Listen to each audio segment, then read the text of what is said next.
Bonsoir, c'est l'heure du conte. Laissez-moi vous raconter l'histoire de Mbumba et son père Talou.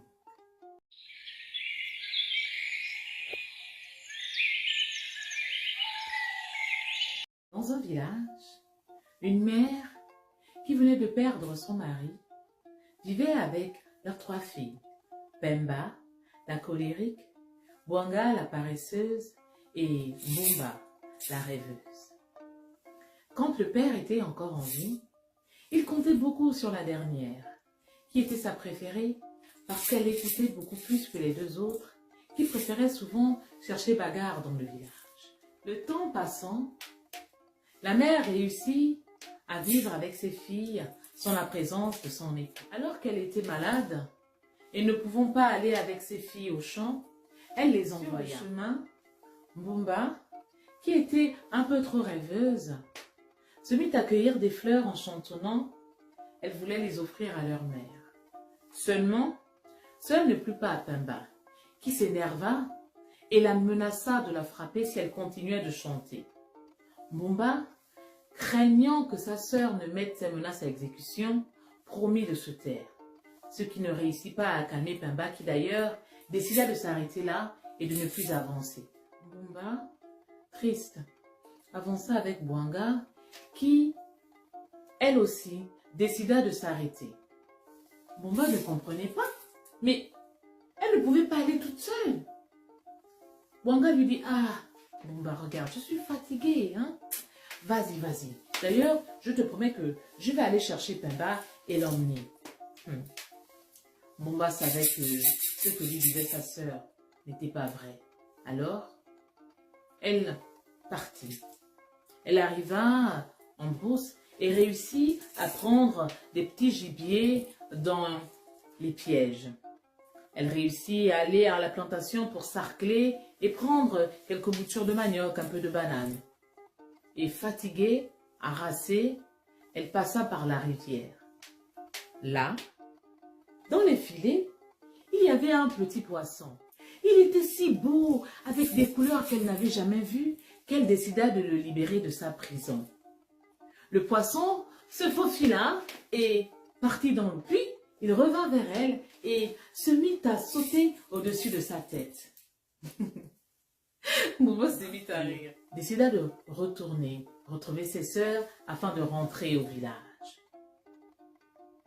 Quand elle arriva à leur hauteur, Pemba lui arracha son panier. Mbumba ne comprenait pas, mais qu'est-ce qu'elle faisait? Hé!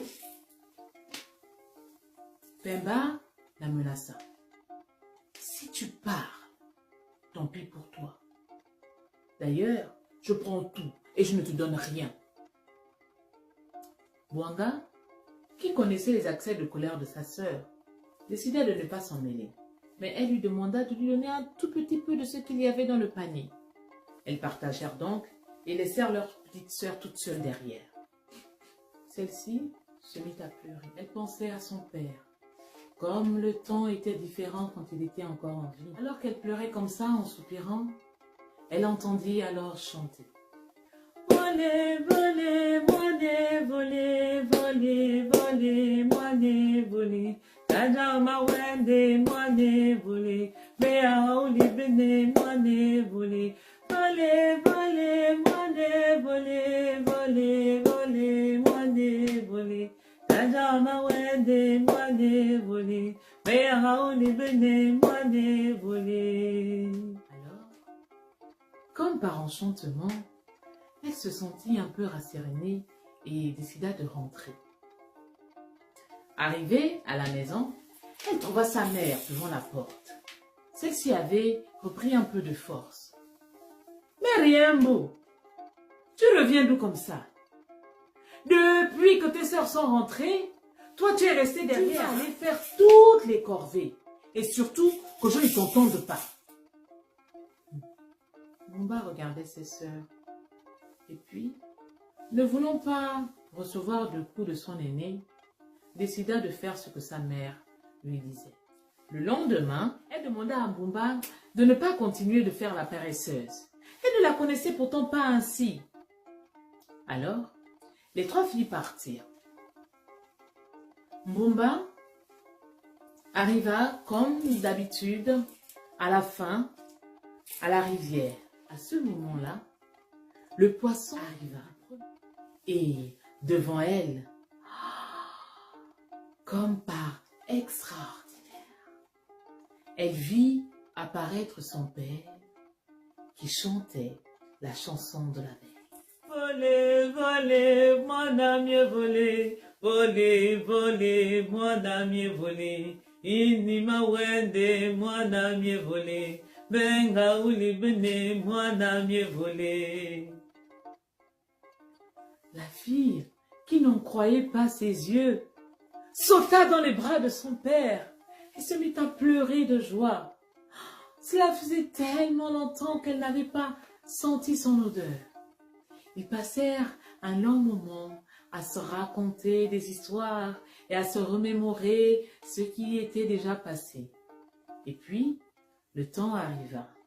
Le père dit à Mbumba, « Ah, Moana, mon enfant, je dois te laisser. » Mbumba n'était pas prête à laisser partir son père. Pourquoi, alors qu'il venait de se retrouver? Mais Tandou lui expliqua qu'il ne faisait plus partie de ce monde, mais plutôt qu'il était de l'autre côté.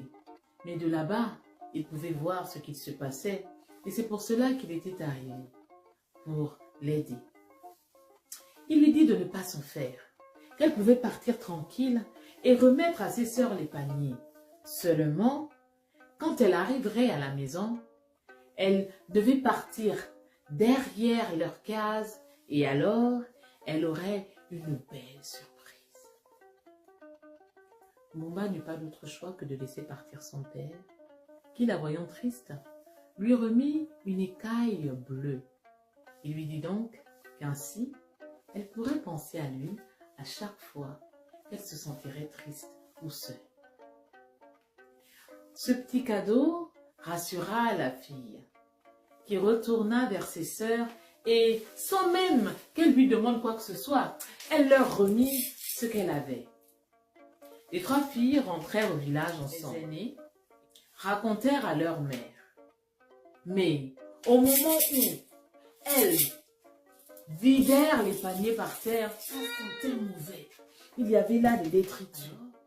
Pemba, qui ne voulait pas prendre de punition, accusa Mbumba en disant qu'elle leur avait joué un mauvais tour. Celle-ci, tranquillement, sereinement, raconta donc à leur mère tout ce qui se passait depuis le début. La mère regarda ses deux aînés et puis dit « Ah! Vous aussi, c'est ainsi que vous traitez votre cadette. Dans ce cas, vous allez être sanctionnés. Et vous allez faire toutes les corvées de la maison pendant 1 mois. » Elle se tourna vers Mbumba et lui présenta ses excuses. Et la petite sœur se rappela aussitôt ce que son père lui avait dit et invita la mère et les sœurs à la suivre derrière la case. Quand elles arrivèrent là, elles virent alors beaucoup de provisions. Tout cela pouvait nourrir le village même pendant des semaines. La mère regarda sa fille et lui demanda « Mais comment tu as fait pour emmener tout cela ?» La petite regarda sa mère et se mit à lui chanter ce chant-là qu'elle savait qu'il apaiserait le cœur de sa mère. Volez, volez, mouratia mieux volé, volez, volez, mouratia mieux volé, inima wende, mouratia mieux volé, benga uli bene, mouratia mieux volé.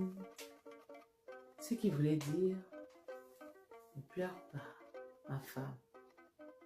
Oui, je suis partie, mais je ne t'ai pas oublié. »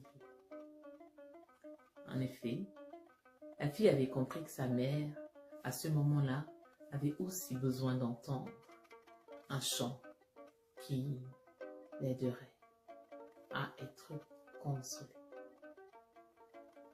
Quand elle termina de chanter, elles entendirent dans le vent la voix de Tandou qui répétait et répondait en chœur à la voix de Mbumba. C'est fini pour aujourd'hui. La moralité de cette histoire, ou plutôt la pensée qui nous a été donnée, est bien que les morts ne sont pas morts. À bientôt.